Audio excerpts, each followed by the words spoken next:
You've played the roles, met the expectations, and done everything right. So why does it feel like something's missing? Welcome to the Unwritten Woman, a space for the woman who knows she's more than the life she's been given. I'm Kristen, author of Unlocking Authenticity, a journey from people-pleasing to empowerment. And I know firsthand what it's like to break free from the mold and start rewriting your story. Here, we have real conversations about unlearning, unbecoming, and stepping into the fullness of who you are on your own terms. So grab your favorite drink, get comfortable, and let's dive in. Welcome back to episode 8 of The Unwritten Woman. I am your host, Kristen. I am also the author of Unlocking Authenticity, a journey from people-pleasing to empowerment. And we are at episode 8. And I just have to say, this has been an amazing journey.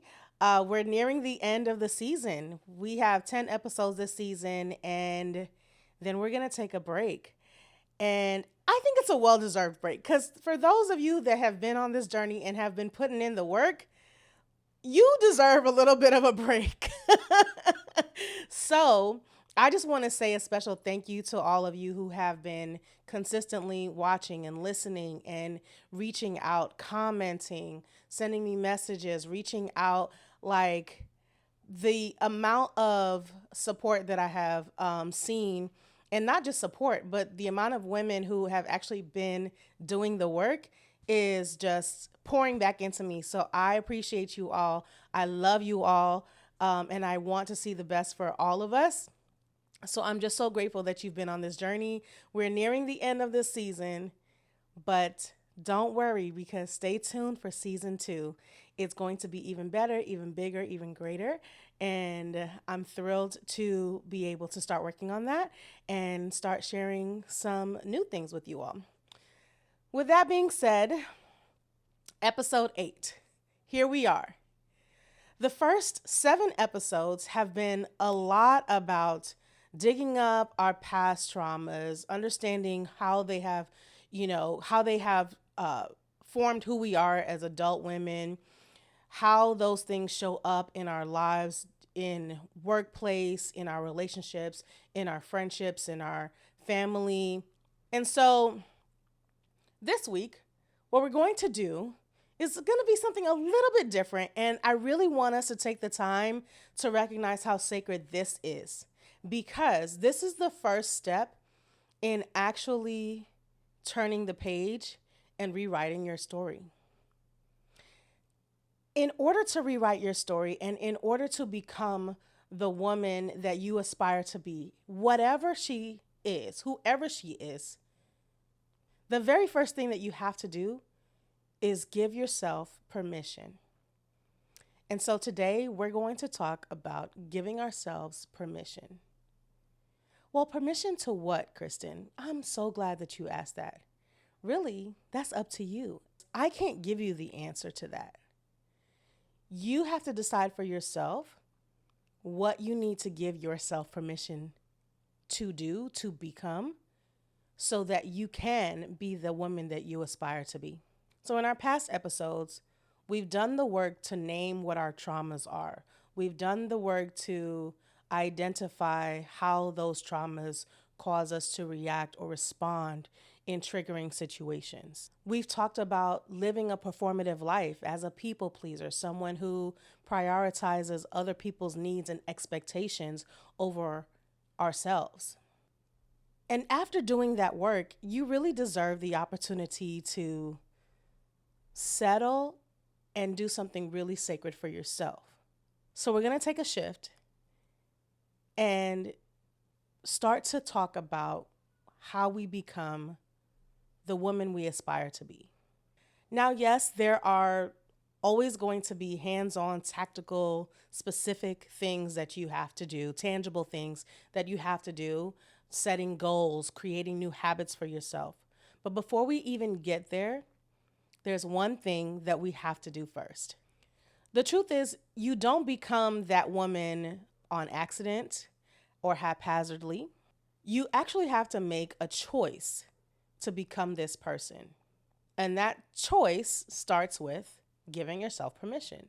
So I can really only speak for myself, but what I will say is that in my own life, I waited a really long time for permission to just be myself, to think big and to create the life that I knew that I could have without anyone else's external validation or anything of that nature. To just be me. And really permission to walk away from this version of myself that really wasn't real and that kept everyone happy. So I realized that no one really could give me that permission. It had to come from me because I had to recognize that I deserve to become the woman that I aspire to be. No one else can give me that permission because they're not carrying the weight of that performative life that I was living. They don't see the parts of me that remain silent because I was just trying to keep everyone comfortable.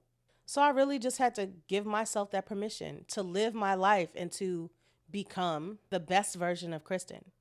So I want to ask you a question and I want you to really sit with it. I want you to be thoughtful about this question. And of course, I want you to write it down and your answer to it. All right. And the question is, what is it that you are still waiting for permission to do or to be? So I'll give you some examples of myself, and hopefully some of this resonates with you.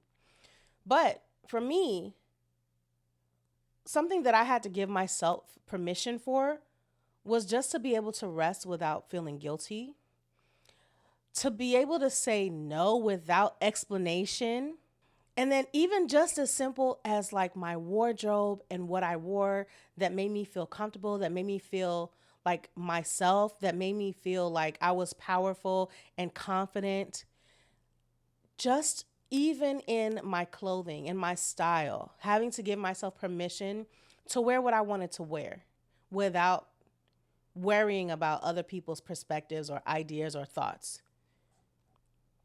What I did with my hair, giving myself permission to lock my hair after years of wanting to do it, but fearing other people's opinions about it.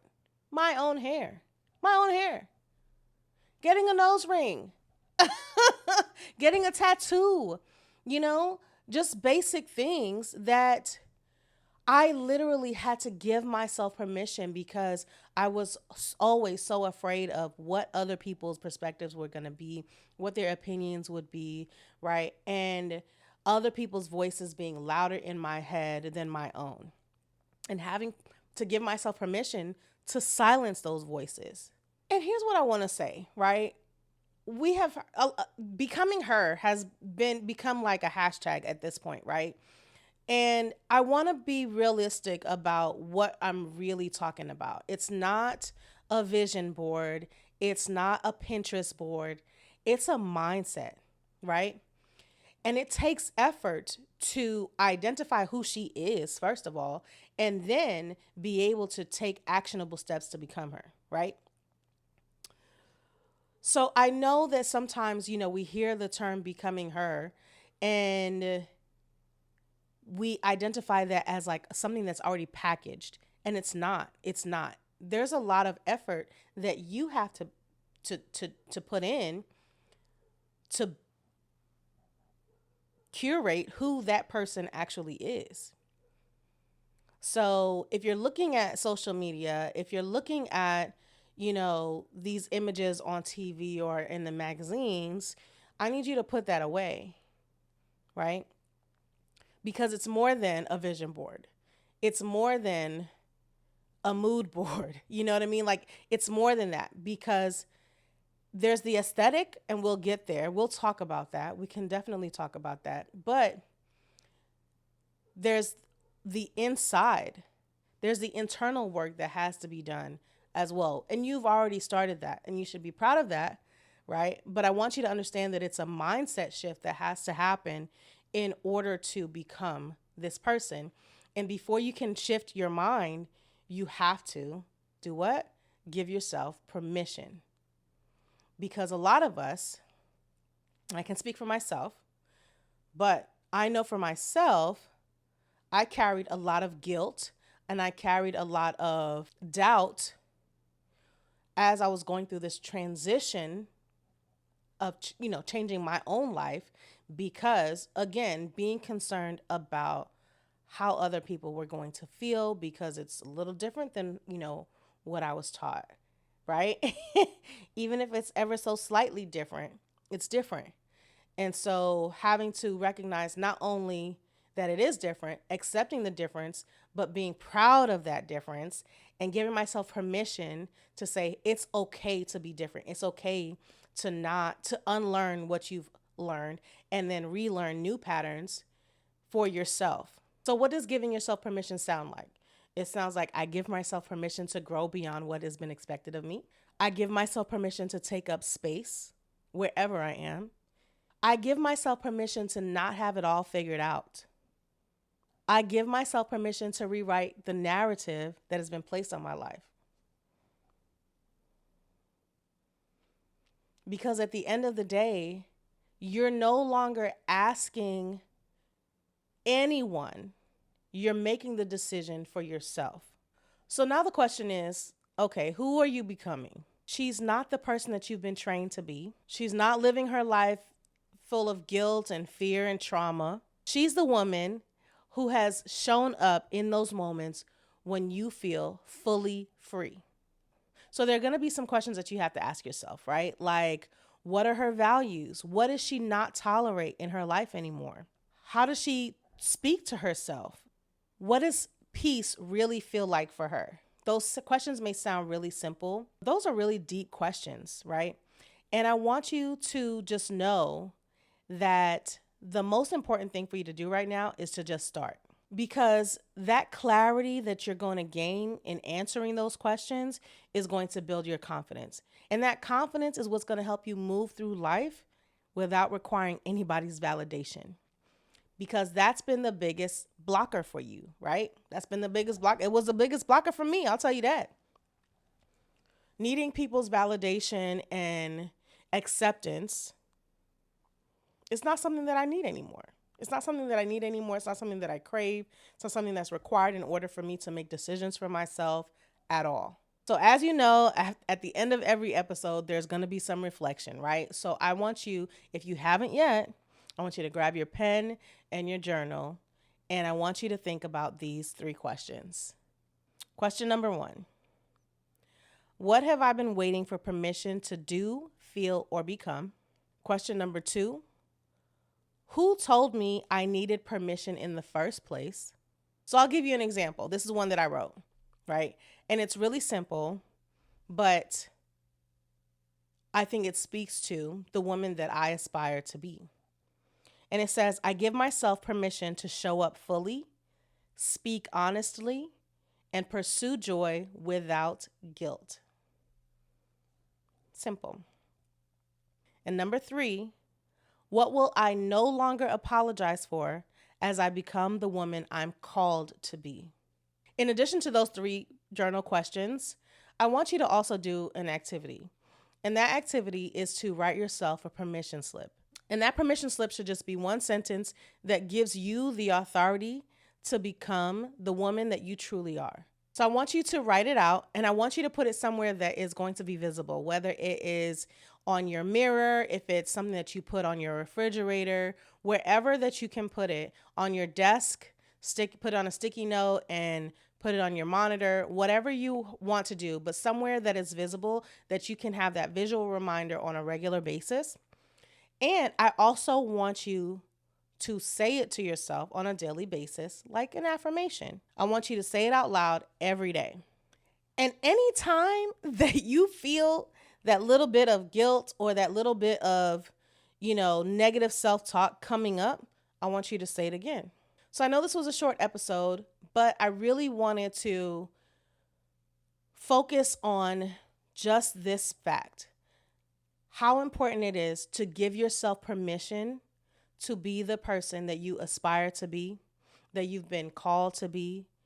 And then we'll start talking about the tangible things that you can do, the tactical things that you can do, such as setting goals, understanding what your values are, creating tools that are going to help you to become that person, bring you closer to becoming that woman that you aspire to be. So, with that being said, thank you for being here, and I'll see you again next week in episode 9. Bye. If today's episode spoke to you, don't keep it to yourself. Let's keep this conversation going. Subscribe so you don't miss what's coming next. And if something in this episode made you think, feel, or reflect, I want to hear about it. Drop a comment, send me a DM, or even share this episode with someone who needs to hear it. And who knows, your comment or question might just inspire a future episode. Because this space isn't just about me, it's about us rewriting our stories together. So let me know, what's on your mind? What part of your life feels unwritten? I can't wait to hear from you.